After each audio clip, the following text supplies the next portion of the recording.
What is going on, guys? Welcome back to the channel. This is your boy Frankie Bones. In today's video, I'm going to be giving you guys some tips of ways of how to improve in Call of Duty Modern Warfare 2. Some are simple, some may take a little bit more time, but these are just some tips that I think will be able to help the overall general public in improving their gameplay and helping you climb the ladder, hypothetically up to top 250. I'm not going to kid you guys, I'm not the best player in the world. As you guys can see in some of my gameplays, I'm definitely not bad, but I'm definitely not the best. I will not be on a CDL roster anytime soon. But these are just a few things. Again, some simple, some may take a little more time. But I think that overall, these few things will help you improve your gameplay and help you climb the ladder in ranked play. So the first thing that I'm going to go over is the couple of classes that I use and some of my teammates use. These are classes that are used in the CDL. So if you don't believe me, you can obviously believe them. The CDL is the Call of Duty League. Obviously, you guys should know that.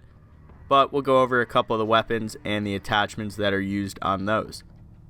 So the first thing that we'll go over is the Vaznev. Now, I personally don't use the Vaznev very much. I'm running the main on our team, so typically Patel will be switching to the Vaznev. I will throw it on or definitely pick it up. Like I'll use it on P5, on Embassy, and some rare instances as well. But going over the attachments for it, the first thing you're going to want to put on is the Bruin Pendulum muzzle. After that, you will have the Shark Fin 90 for the underbarrel. For the rear grip, we're going to throw on the True Tack grip and the Otrazat stock to wrap it up. There's only 4 attachments here, as you can see, but this is sort of what the pros have been using, and so we're going to ride with that. So going over these vertical and horizontal recoil plus, the cons are the aim down sight and aim stability, but again, we'll add to some of this as well with our other attachments. For the Shark Fin, we have the aiming idle stability, so sort of less weapon sway while you're aim down sight. For the True Tack here, we have the plus sprint to fire speed and aim down sight speed, to trade off with our Bruin Pendulum. And the recoil controls in negative, but a little bit offset with the Shark Fin.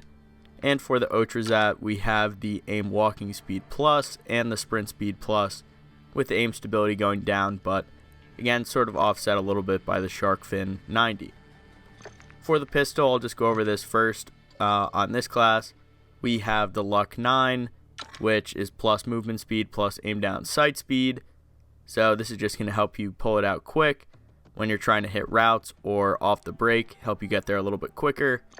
For the muzzle, we have the DZS Open Comp, which gives you the recoils. And for the cons, aim down sight and aiming stability, again offset a little bit by the Luck barrel. And for the rear grip, we have the Cronin Lima 6.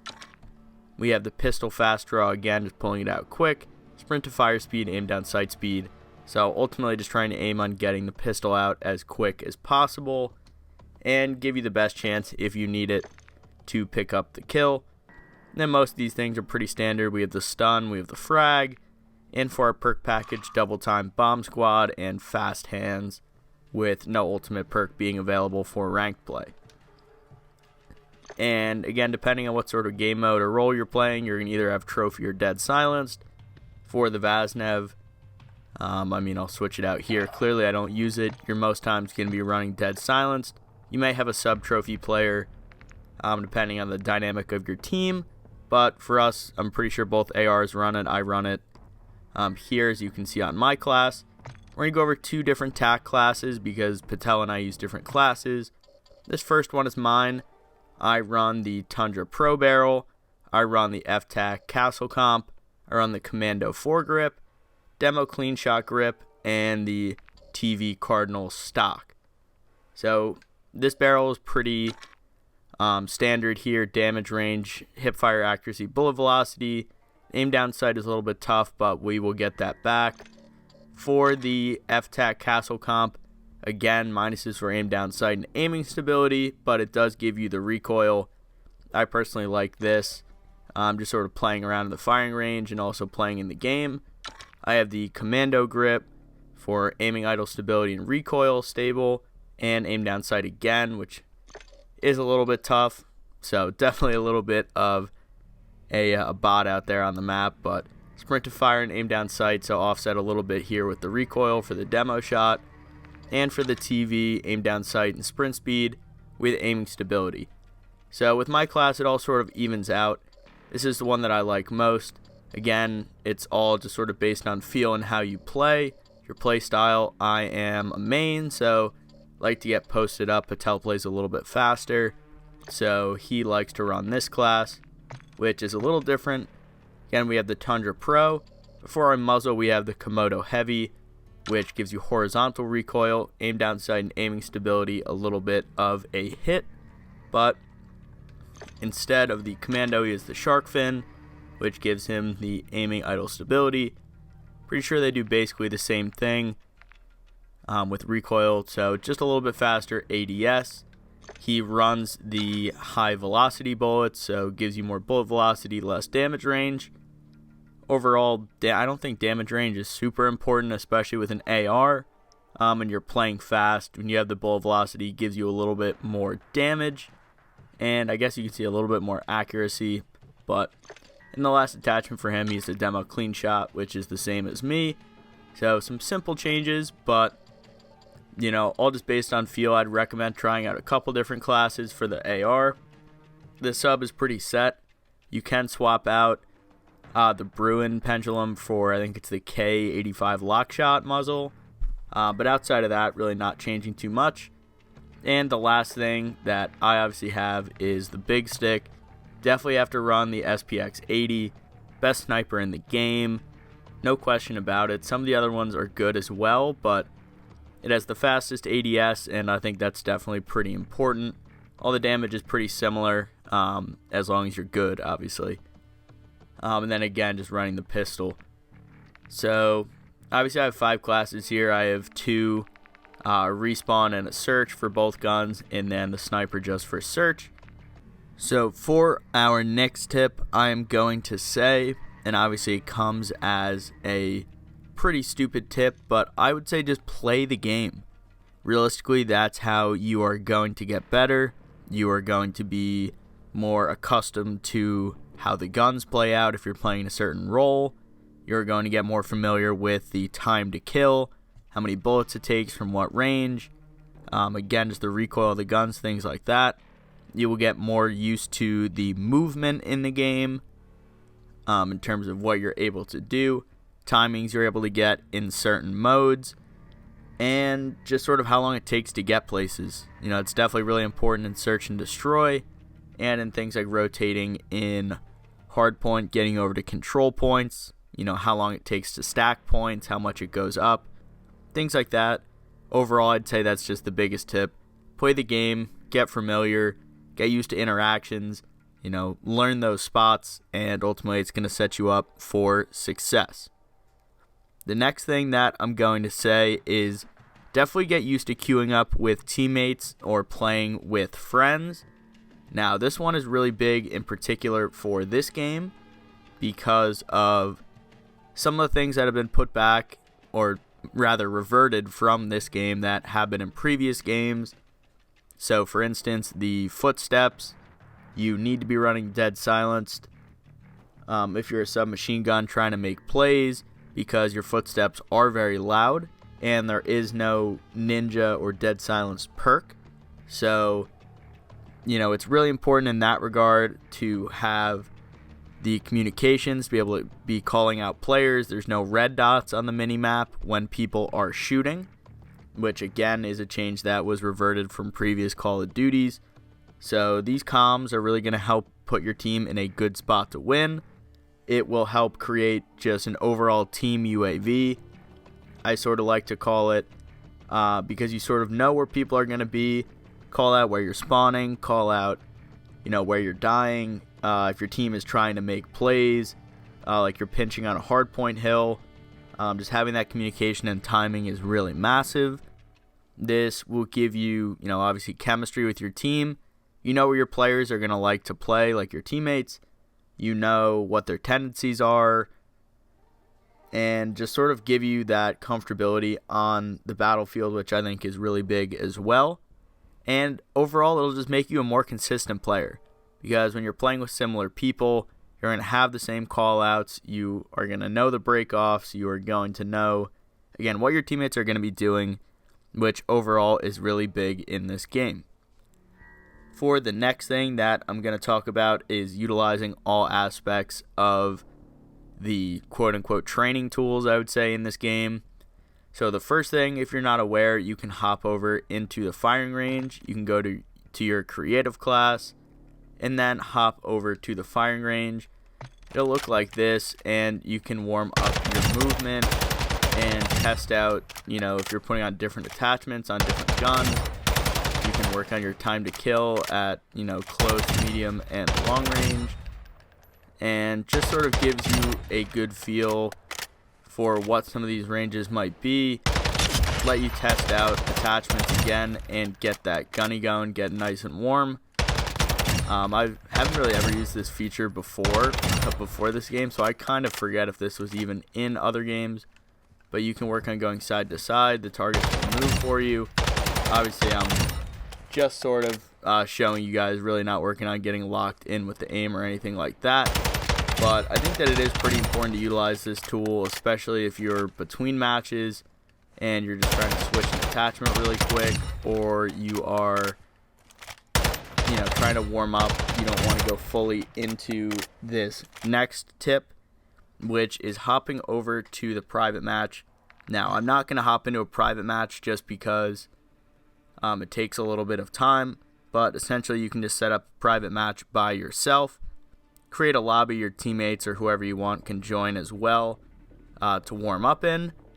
But recently, the two tools that I have been using this private match for in particular is going out some comms with my teammates, as well as you can set up some bots to shoot at.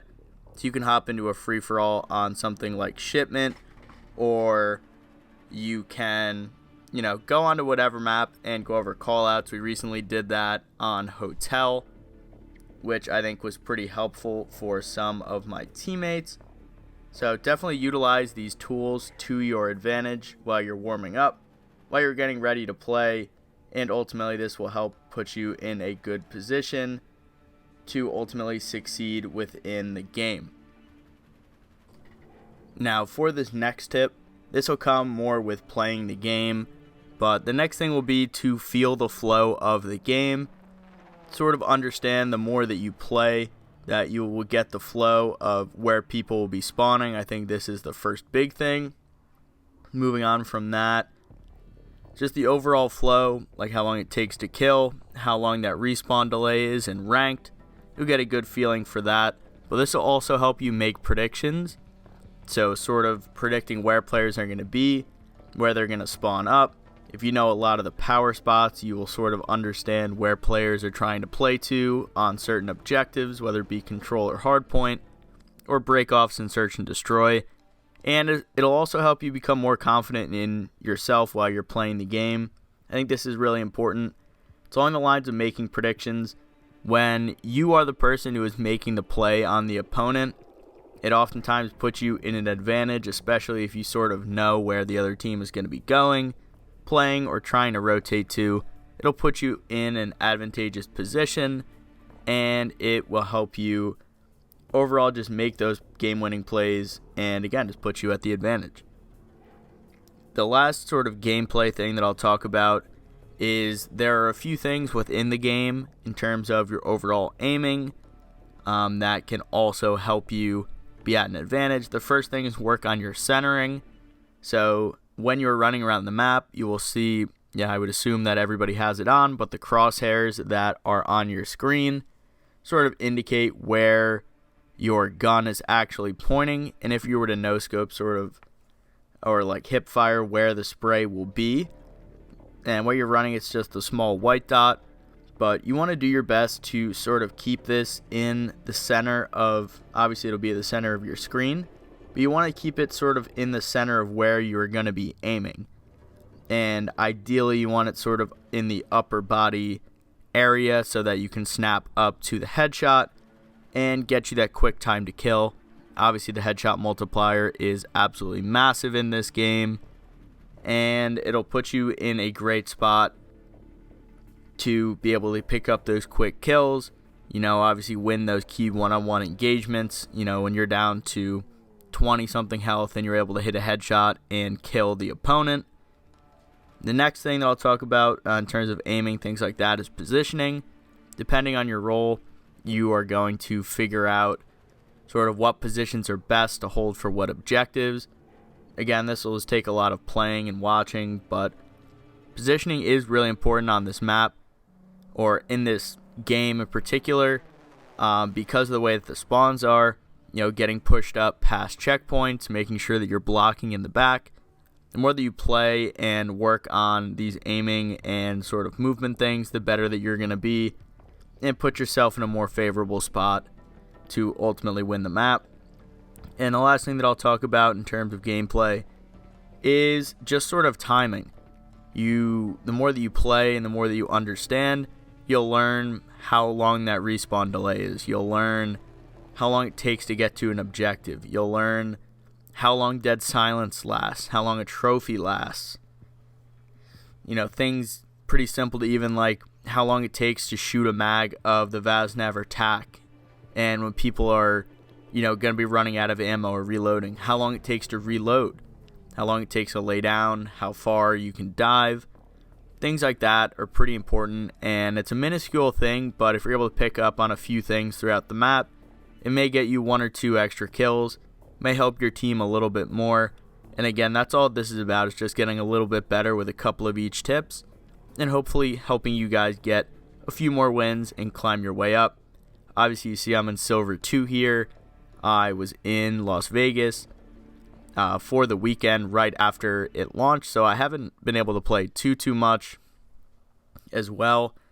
I think the game just doesn't like me from an SR standpoint. I've been rotating a ton, getting a decent amount of hill time, but not a ton of interactions. Definitely not the most on my team, which makes a lot of sense from a Call of Duty League standpoint, but I guess maybe not for the ranked system. It's whatever. I don't really care what rank I am, as long as I can play with the boys, and I'm definitely looking forward to pushing up to Platinum, maybe even Diamond. We'll see how high we can get. Obviously, stay tuned for more ranked gameplay. But the last thing that I'm going to recommend, and arguably the most important outside of playing with teammates and having the right classes, is watch those that are better than you and learn from them. Now, I'm not saying that it's me. If you think that it is, I appreciate the compliment, and hopefully my gameplays, my call-out videos, my CDL map breakdowns, stuff like that, are able to help you guys succeed and get a little bit better. But what I mean by this is watch the Call of Duty League. It's on almost every weekend. Now that there is ranked play, the Call of Duty League is on Twitch, so there's plenty of watch parties even if you don't want to watch just the game, with some of your favorite personalities, whether it be the King, Scumpy, Methods is now doing watch parties with Scump, you have Tommy Zuma, and tons of other influencers throughout the gaming space will be tuning in, especially during the major tournaments. Again, with ranked play out now, a lot of the professional players or big personalities honestly have been grinding ranked play, so I definitely recommend tuning into that. A lot of times they're stacking with people that they know, because it sort of makes the most sense, and ultimately it will help them get the most wins possible. They'll be calling things out, they'll be calling out spawns, so really just important to watch those and honestly just learn. And the last thing is just watch people on YouTube like myself. I mean, a lot of people have different opinions about the game and sort of how it's played, but at the end of the day, people that put in the most hours are going to be the ones that know the most about the game, and the more that you know about the game, most times the better that you are going to be. But that is going to do it for this video, guys. Let me know in the comments down below what some of these tips are that you already do, or what are some tips that you guys have that you like to do going into the game, either getting you more knowledge, helping you get better, learn the maps, whatever it is. But if you guys did enjoy this video, please feel free to drop a like and subscribe if you haven't done so already. We're on the push to 100 subs. We're really close, guys, and I thank you for all the support that I've been getting over the past few. Really means the world to me, and looking forward to keep raising this subscriber goal higher and higher. But for now, that's going to do it for this video, guys. This has been your boy Frankie Bones, and I look forward to seeing you guys in the next video. Peace out.